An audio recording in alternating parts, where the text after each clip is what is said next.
welcome to today's episode of Community Connections. I am Anna Orr, and this is airing on OROMIA11. Today we are talking about the general election. That is your opportunity to cast your vote only if you are a registered voter on November 5th, 2024.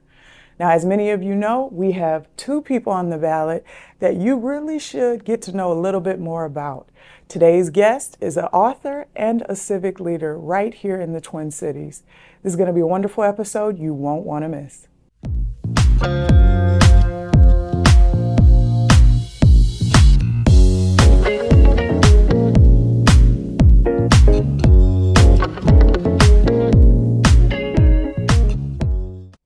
Tiger Worku, thank you for joining me today on this episode of Community Connections. Thanks for having me back, Anna. It has been some time since we have chatted, but we are talking about something that you know about quite well. We are talking about the election process and getting out and being civically engaged. That is correct, and we're going to keep talking about that because every single election is important, especially with our current state of politics. Now, talk to me about your journey to running for civic office here in the state of Minnesota and what kind of led to you wanting to lean in a little bit further than just casting your vote. Yeah, so I ran for office last year. Most young people are excited to have their first drink when they turn 21 or, finally be able to own a gun and all that other stuff. But for me, it was important to get civically engaged in the form of running for office, not just because I turned 21 and that's the legal age for running in the state of Minnesota, but because I saw an opportunity to better my community, and I learned a lot from that experience. From there, I've spent my time trying to get other great folks elected. And as I always say, when it comes to politics, it's not just about winning and losing campaigns. It's about engaging people in the process and fundamentally making your mark on the electoral situation. And I think that's what we did. Now, you talked about getting out and talking to people. It's not necessarily about winning and losing, but what were you hearing from people that you engaged with while you were out campaigning about the state of our little area here in Minnesota? Well, I heard a number of things. My race was local. I ran for city council in Minneapolis, in one of the most condensed wards in that city. And what I learned was, even though folks have a lot of other things on their minds, other than voting for an individual or multiple individuals, a lot of the issues that people are already cognizant of, that they already think about, are on the table, yet they're not aware of the power they have to influence it. What I tried to do was I tried to engage people long term, not just in terms of my campaign, but in terms of future elections when I'm not on the ballot. Because I believe that an informed electorate, an informed citizenry is the key to a successful country. If people are aware of who they're voting for and why they're voting for them, then we're going to have a better government. And if we have a better government, then all of our lives are going to improve. I think that's very important. Now, you talked about being 21 and not necessarily being so excited to drink, but to help improve your community. Right. Can you talk to me about what gave you the tipping point to say, I think there's more that I can do outside of running, whether I win or lose. I can then start to help other people that are willing to feel like I am and lend themselves to this process. Well, for starters, it takes a lot of courage to run for office, regardless of what age you are. And I felt like because of my strong support system, I could make that decision. And so I didn't hesitate to put my name on the ballot. Aside from that, one of the most important things for me was showing other young people that not only is it about gaining their votes when it comes to an election, it's also about having them at the tables of power. And I think the imagery of me being in the arena, participating in so many political events as a candidate, inspired a lot of people. Now, for someone that is 21 or that is young and feels like their vote does not matter, what would you say is an encouragement to them to get up and register to vote and to cast their vote?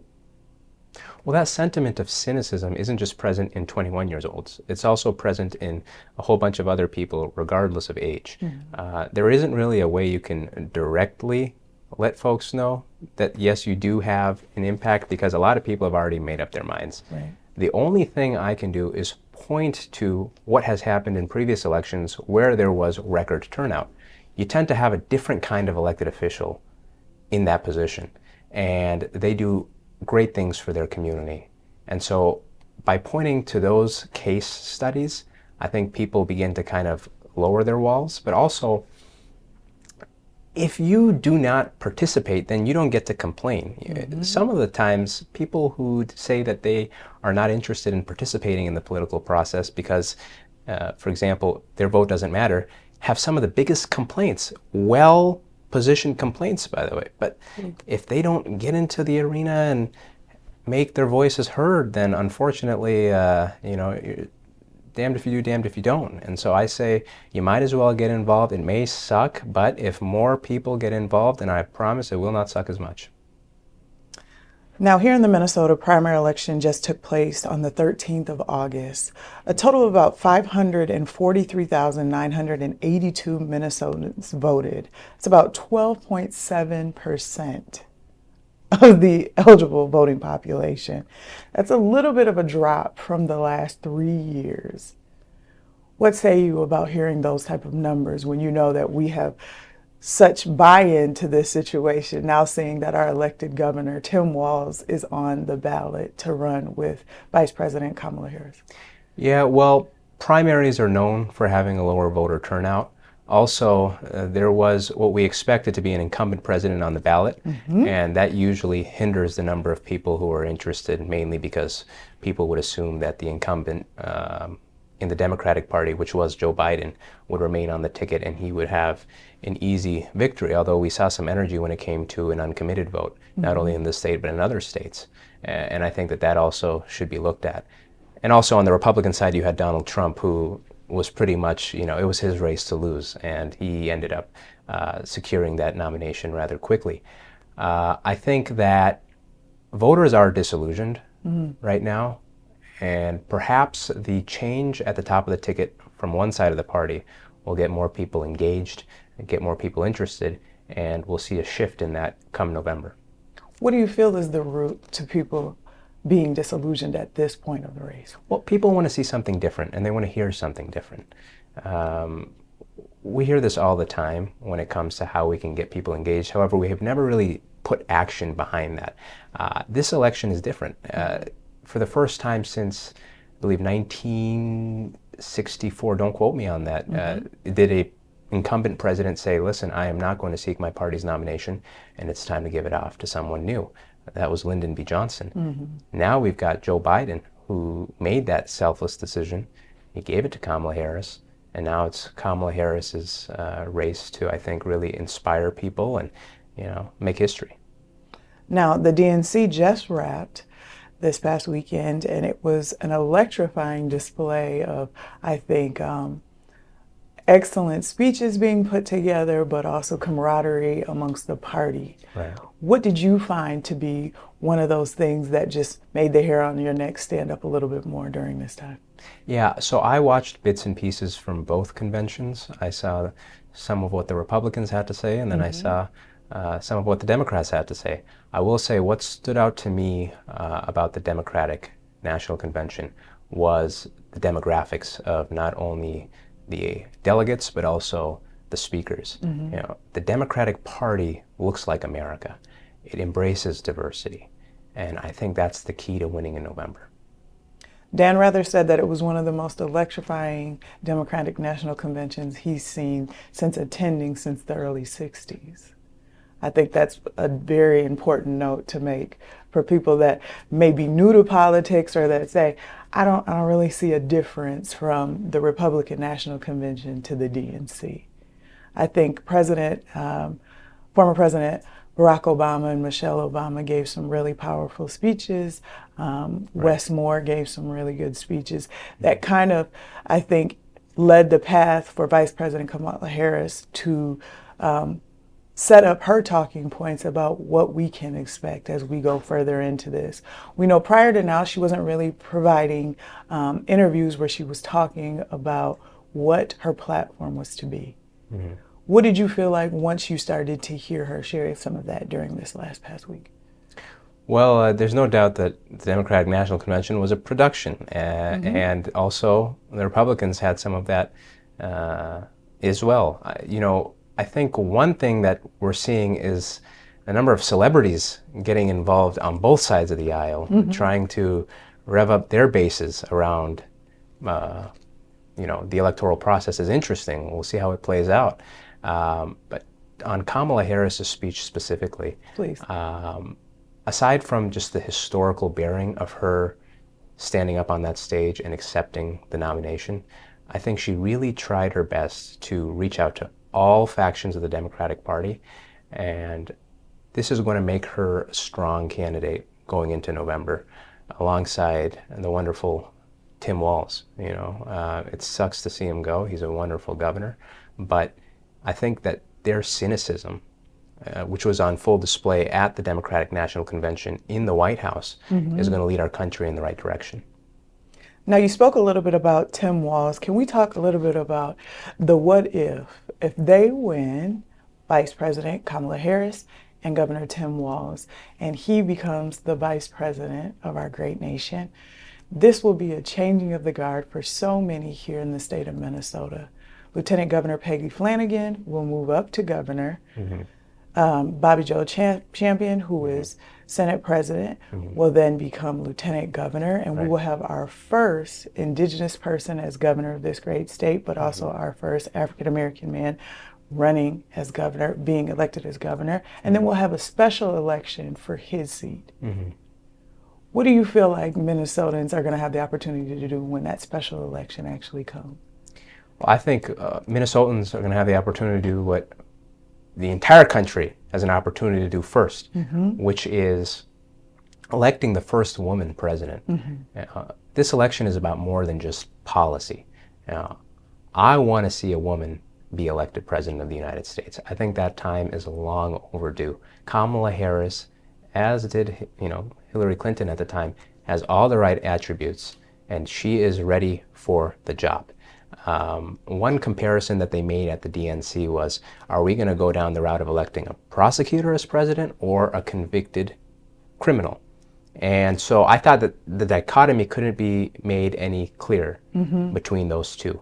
And the message we're going to send to little girls all across the country, the message we're going to send to world leaders and foreign populations all across the world, is that America is not just a country that gives homage to all these wonderful things that's written in our Constitution or that's regularly discoursed in our politics, but it's a country that actually puts its money where its mouth is and is going to give an opportunity to someone who deserves it. Now, for somebody watching this that's saying, I'm excited to vote, I don't necessarily know the process or what I need to do, can you give them a couple pieces of information for them to prep like you did to cast your vote? Yeah. So going to the Secretary of State's website is the first step if you don't know where to vote. After that, if you want to get involved, which this is a high-stake election, I don't know who wouldn't want to get involved. Most people are trying to, in whichever way they can, get involved, whether it's talking to a family member on the phone or joining their local party unit. But the next thing to do is to reach out to either the Democratic Party or the Republican Party and ask how you can get involved locally. The reason why I also mentioned the Republican Party, even though I'm a proud Democrat, is because I think if we can bring people into the political discourse or the political landscape that we currently have, the amount of anger and misunderstanding would decrease significantly because I know many Republicans, they're good people. They're people who have differences when it comes to views on economics or a number of other things, but for the most part, they're willing to sit down with you and if we can get more people in that situation and our elected officials start to reflect how the general electorate gets along with each other, then that's how you get rid of the gridlock and get things done. So we want to get people, good people, engaged on both sides. I think that's really important. Now, there are a few million 17-year-olds that are going to be turning 18 by November. Right. What is a tidbit that you have, saying that you were somebody very young getting engaged civically, that is going to keep this age group fired up about what matters, which is their communities and those around them? It's exciting to see young people who are itching to turn 18 just in time to vote in the election. Unfortunately, when I was 17, I did not turn 18 old enough to participate in that 2016 election. But I did what I could to get family members and other individuals involved. And I think it's safe to say that I perhaps, casted a ballot on behalf of, or someone casted a ballot on behalf of myself, because otherwise they wouldn't have voted. So my advice to people who aren't old enough to vote but who are civically engaged is find somebody who is old enough, who probably won't end up voting, and try to see if you can convince them towards your side. That way it's like you're casting your own vote. But for people who are going to turn 18 just in time, chances are you have a lot more energy in you to do more. So see if you can knock some doors, make some phone calls, and post on social media about your candidate of choice. I think that's really important. And since we are in the digital age, I think I would say our elders or our seasoned community members, I don't like to say old. Right, young at heart. I think they sometimes discount us being in the digital age, but it's such an easy way to connect with people around you and to find out information. It's such a quick way. And I think sometimes that's what we need. People don't have a long attention span. Right. And it's easy to get overwhelmed with the political cycle. So I think people being able to lend themselves in that way is very important. I agree. Now, can you talk a little bit about what is at stake for people that don't take part in this upcoming election? I think we've heard so much information and it's hard to sift through what's fact and what's fiction. But there are some very important things that are coming up that we get a chance to lend ourselves to that I think people may not be aware of how important this is. Can you talk a little bit about that? There's always going to be a handful of individuals who decide not to vote. And it's unfortunate, we do the best we can to reach out to them. But if people decide not to get involved, all I ask is that they pay attention afterwards. It's important that they are participating at some level. Maybe you won't vote in the election, but hopefully you'll hold your congressman or congresswoman accountable when it comes to an issue you're passionate about. Hopefully you'll show up to a city council meeting or a county meeting to talk about what you feel and get involved that way. I think that based off of what's coming from the Republicans right now, if we do not elect a sane individual to the White House at this time, we're not just looking at 4 years of tumult. We're looking at the next 40 years of destruction that's unimaginable. And I'm not saying this to, try to scare people out to vote. I don't think that works either. But what I'm saying is take a moment to listen to what the candidates who are running for the highest office in the land are saying. This is not a joke. If you give the keys of power to the wrong individual, then God help us all. So it's important that people at least hear what both sides are saying. And if they can go home and sleep at night or look in the mirror and not feel anything, if their candidate who they would not like to see win end up winning, and they had no part in, doing what they could to stop it, then it's unfortunate. I think you're absolutely right. Too much is at stake for us to just be idle when we have the opportunity to do something. Right. If we give the keys to an unsavory character, it's going to be much harder to get them back. Right. Lastly, do me a favor and just look directly in this camera and send a personal invitation to the viewers at home that may be on the fence about casting their vote. Okay. I get it. You know, I've been in this position as a candidate myself, asking people to come out and vote, and there was a lot of success in doing it.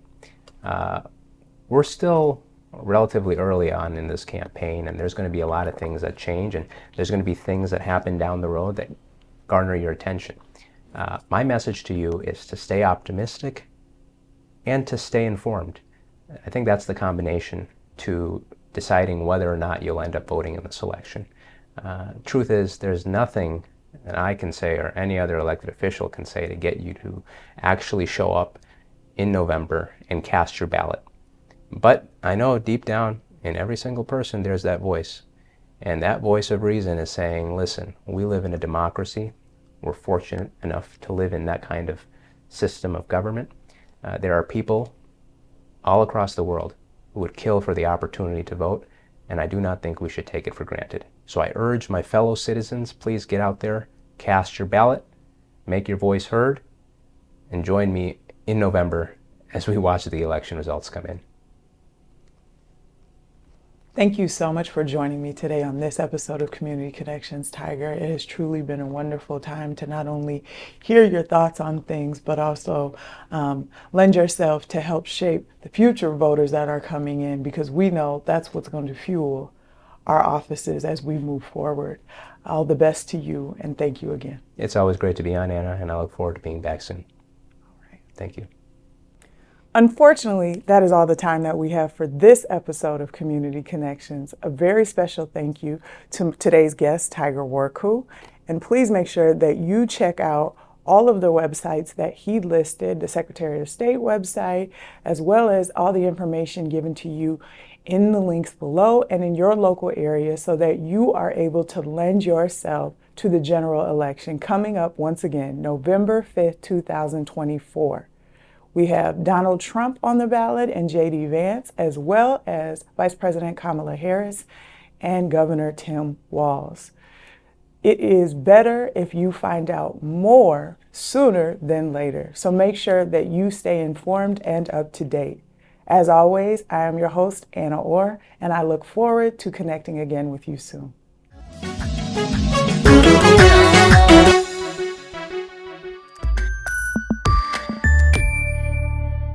Akkuma beekamu yeroon kun yeroo daa'imman mana barnootaatti deebi'an. Kanaafis qophaa'uun barbaachisaadha.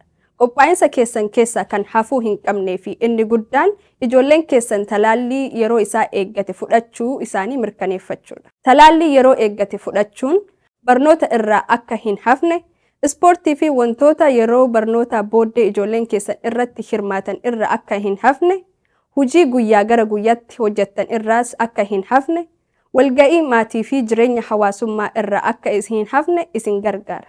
Nagaa daa'imman keessanii eeguudhaaf ogeessa eegumsa fayyaa keessan waliin mari'adhaa. Yookiin kilinika talaallii bilisaa keenya marsariitii magaalaa Minneapolis irratti ilaalaa. Maatii keessan fayyaa taasisaa. Ergaa dhaabbata fayyaa magaalaa Minneapolis irraa.